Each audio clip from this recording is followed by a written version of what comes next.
Okay, jeg vil gøre noget lidt crazy. Jeg vil tage ricottaen, for den er lidt tør og lidt crumbly. Så vil jeg blende den med lidt mælk, for at få den mere creamy. Så vil jeg dele den i 3. En, hvor jeg blander noget dansk ost i. En, hvor jeg hakker noget saltkød i. Og en, hvor jeg kommer mugost og ramsløg i.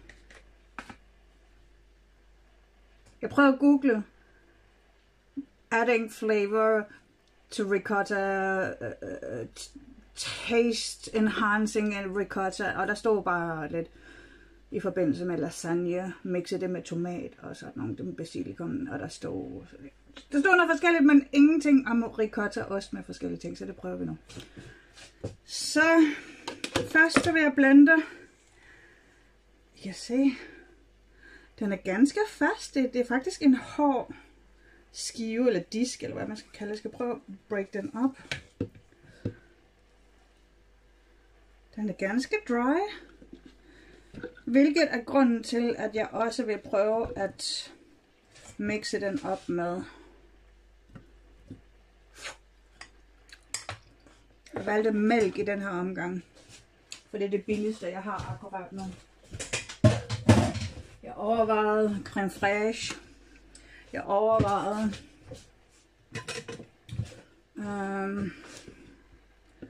yoghurt. Men jeg kom til konklusionen af mælk. Det er det billigste, jeg har, og det er det, jeg har mest af lige nu. Så for at få det lidt creamy, så prøver vi sgu det. Wish me luck!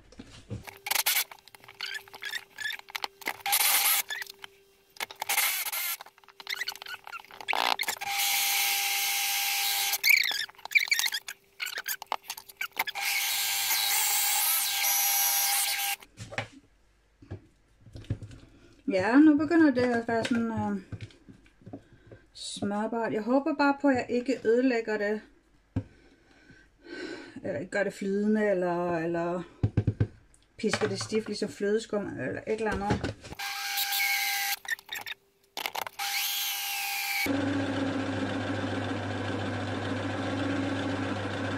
Ja, nu bevæger det sig rundt.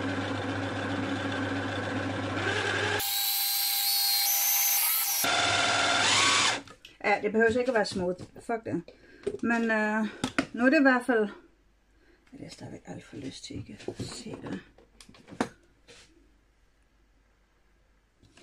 Nu er det i hvert fald sådan flydende, ikke flydende, men sådan creamy. Så er min plan egentlig at fordele det i 3 bokse først.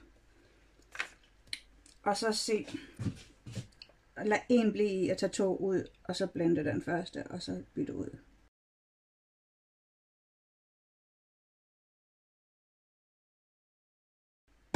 Så beholder jeg resten her, og så kommer jeg den danske økologiske rødkit ost op i, som er købt nede på Løvenvold Delikatesse.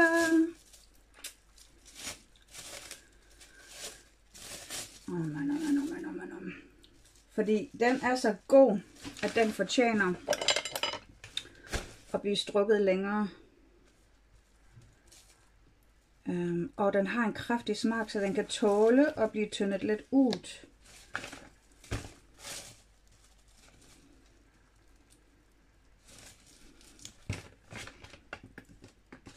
Væk med skorpen. Skal vi bare skive ned i. Kan jeg se? Nej, det kan jeg ikke se. Nu skiver jeg bare dansk ost ned i. Det her, det bliver bedste ever. Og jeg tror ikke, den trænger salt, for osten her er egentlig ganske salt. Og så skal jeg have den osten i vokspapir, så holder den sig bedst. Ja.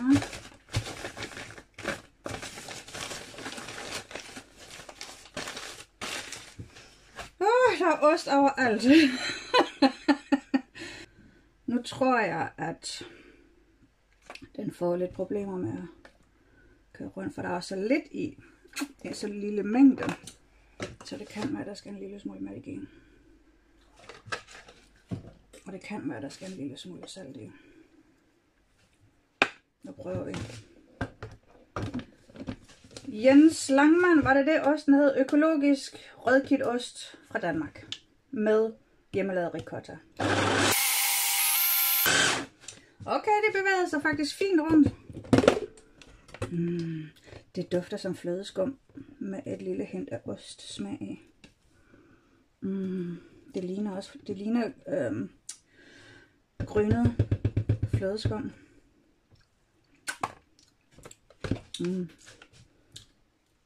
Ikke specielt meget ostesmag. Og den kunne godt tåle med salt. Smager som pisket flødeskum.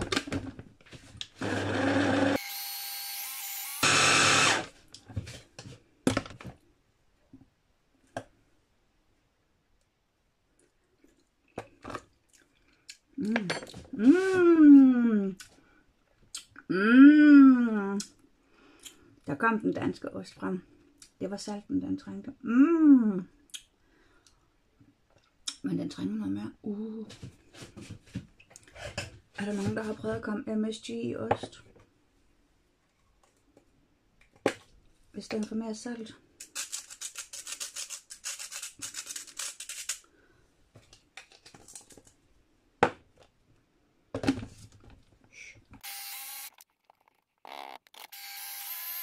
Nu tror jeg vil stoppe. Jeg er bange for, at den bliver skiller sig som flødeskum, fordi smagen minder mig så meget om flødeskum. Så nu, jeg tror, der er meget mere end 150 gram, der kan være her i den her. Hvad er det? Der er meget her. Vi tager en bitte, der er 1 gang større, tror jeg. Det tror jeg passer i størrelsen. Og jeg vil prøve på ikke at tage bladet ud, fordi jeg skal blende de 2 andre oste også. Kan I se det her?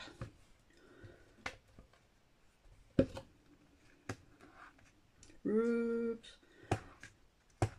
Jeg er et rodehoved i dag.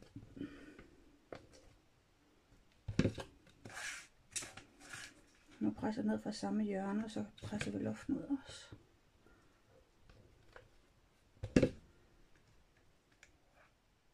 Det er fluffy. Det er fluffy, og det er grynet. Det minder mig altså om flødeskum, som er gået lidt galt, som har fået salt i stedet for sukker, og som er overpisket og derfor begyndt at gryne. Det er ikke så farligt, om vi får alt ud, for jeg skal igen, som sagt, blende en ny med blue cheese. Men jeg elsker bare min danske ost, så jeg håber på, at for mest muligt af den. Nej, nu har jeg fået ost på min bokser også. Lad mig da lige.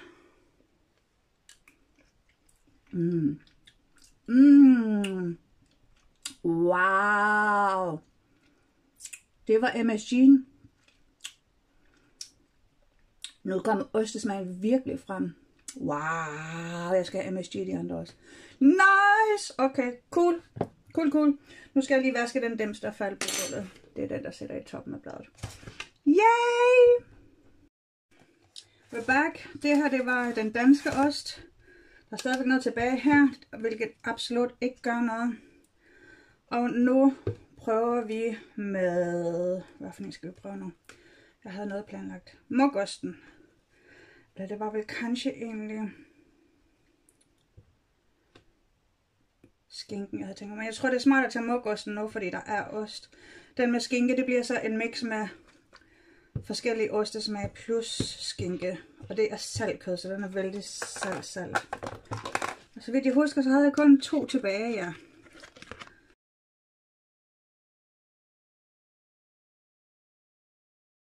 Det var de 2 mugoster. Og som først, så fordi det smagte så godt med den danske ost, så kommer vi i Jaguar også MSG i den her. Og en lille smule salt, fordi MSG i sig selv er vist ikke særlig salt. Det er vist bare smagsfremhæver. Og så tror jeg, vi kommer en lille smule mælk i, for at få det til at bevæge sig.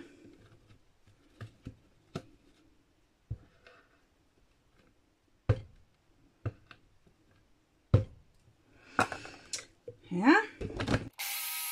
Okay, det blev hurtigt mixet. Lige smag på den. Den er sådan lidt grøn nu. Grønspækket.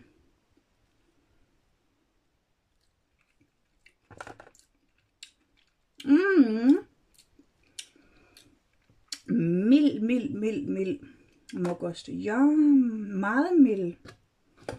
Nydelig.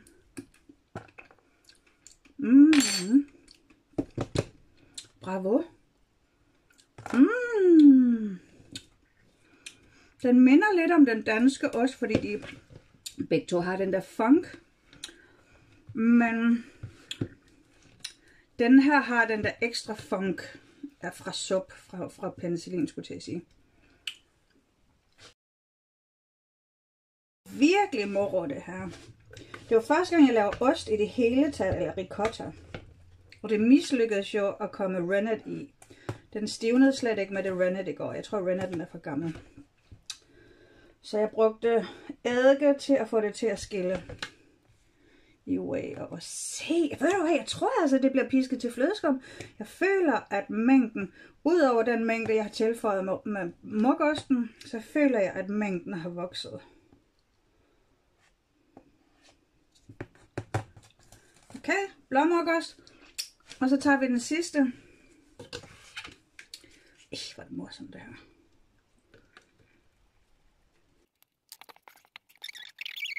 Fordi nu er der lidt mokostsmag og lidt dansk smag, dansk ostsmag. Og så tager vi fandme noget saltkød og laver. Og den er salt. Det var vældig salt, det saltkød. Så jeg tror ikke, der skal så meget til.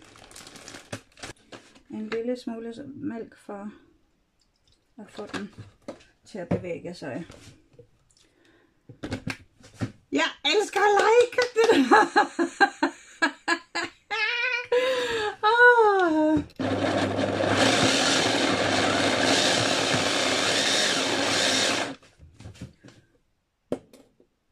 Yes! Skinken forsvandt fuldstændig. Den er ikke engang lyserød. Og det ligger nede i bunden. Okay. Aha. Hvordan får jeg det pisket? Hvordan får jeg det? Hvordan får jeg skinken?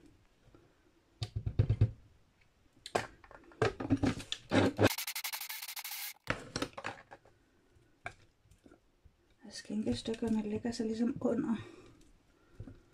Nede i bunden under bladet. Jeg drejer sikkert med rundt.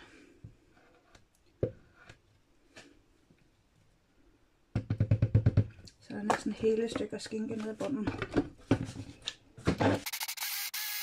Det er sjovt, for det skinkestykkerne er jo en af de største partikler af dem alle sammen, man ser. Måske fordi de har været frosne, og fordi det er saltkød, så er det hårdt. Så er store stykker kød her. Vi kan ikke se det. Det er for lyst, for dårlig belysning. Skal jeg bare blive ved med at piske, så er jeg bange for, at osten skiller sig. Jeg tror alligevel, jeg må prøve bare lidt.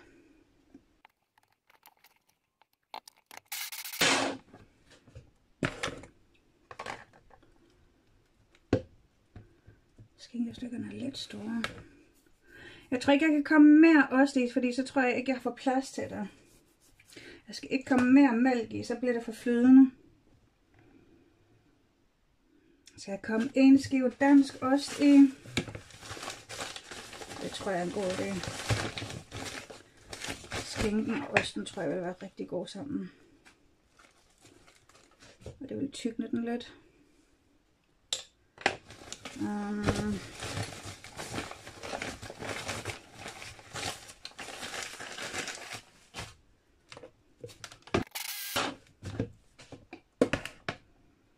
Men jeg ser stadigvæk store stykker skinke.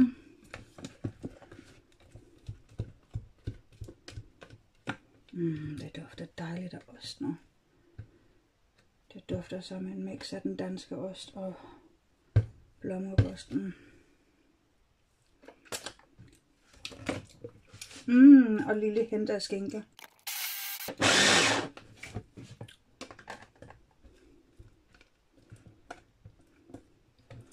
Nu bliver skinkestykkerne lidt mindre, tror jeg.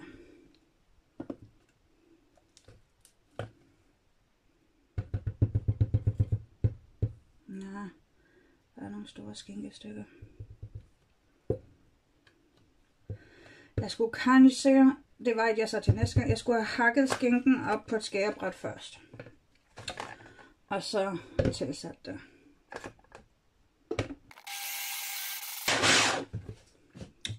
Ved du hvad, vi prøver. Lige smage på den først, kanskje. Så jeg tror, der er et lille stykke skinke der.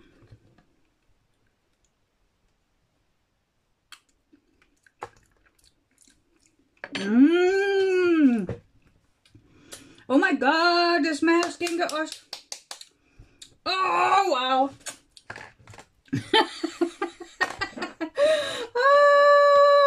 Oh, happy days, oh, happy days. Jeg ved ikke, om den her boks er for lille. Men I kan se, der er stadigvæk nogle store, eller ikke store, men nogle ordentlige stykker skinke. Her er der nogle store stykker skinke. Der er et ordentligt stykke skinke lige der. Men det får nu bare være. Det vidste jeg ikke. I kan se der. Nu ved jeg til næste gang, at jeg skal hakke skinken op først, før jeg kommer den i blendemaskinen. Og jeg kan godt se, at nederste blad ligger sådan en halv centimeter, 4 mm over bunden. Så jeg tror, at det er derfor, at skinkestykkerne ligesom undgår bladet. Oh my god! Jeg kommer til at spise mig brækmat i smørost i dag. Jeg glemte hvidløg i den ene. Jeg har tænkt hvidløg i muggosten. Dammit, skal jeg give den en tur mere? Eller skal jeg kanskje bare blande ind noget pulver hvidløg? Og jeg hakker et hvidløg, og så kommer det med ind. For jeg tror, den danske ost og muggosten, I kan ikke se det. Den danske ost og så muggosten er lidt for lig i smagen, fordi de er så milde. Så jeg tror sagtens, den kunne tåle at få noget hvidløg i den muggost der. Så, wow, Anna. Hold kæft, hvor jeg elsker din opfindsomhed, Anna.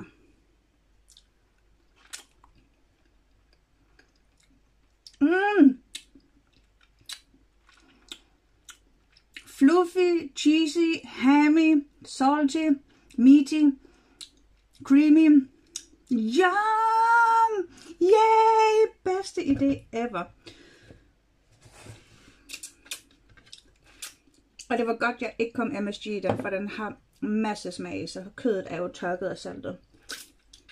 Nu skal jeg have knivspadet ud, og så skal jeg slægge den her ren.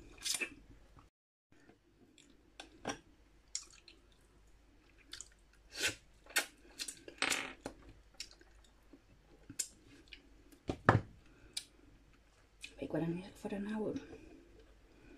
Den er så fedtet. Der.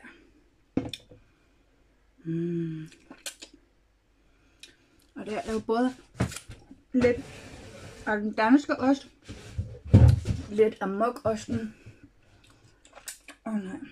og så skinkeosten. Oh, wow. Det her, det er noget af det bedste, jeg har lavet på lang tid. Fordi det er ost med smag, og jeg har lavet det. Jeg havde mælk, jeg havde eddike, jeg havde salt og en lille smule creme fraiche i mælken. Oh, wow. prøve at være lidt forsigtig her med bladet. Og nu skal jeg se, hvor meget jeg kan skrabe ren. Nu var bladet der væk. Og spise det direkte. Inden jeg stiller den i vaskemaskinen. Opvaskemaskinen. Vaskemaskinen. Yum. Wow. Jeg havde ikke regnet med, at det blev så godt. Det må jeg indrømme. Man håber jo altid, men tanken om, at det skulle blive så godt, slog mig ikke. Jeg tænkte, det ville blive godt. Men det her, det er 11 ud af 10.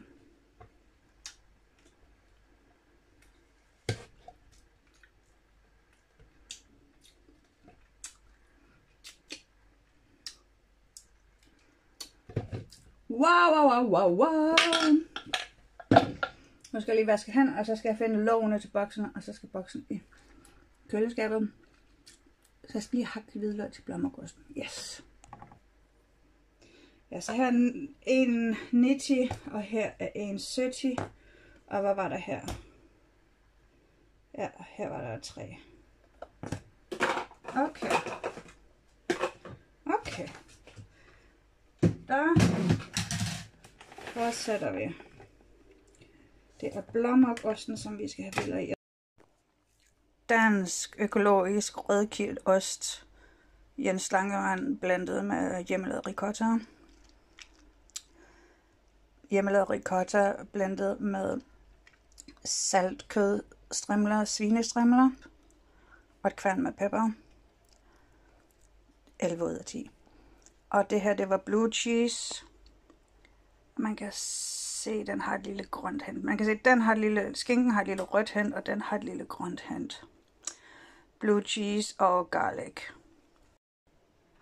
Wow. Gul, rød, grøn.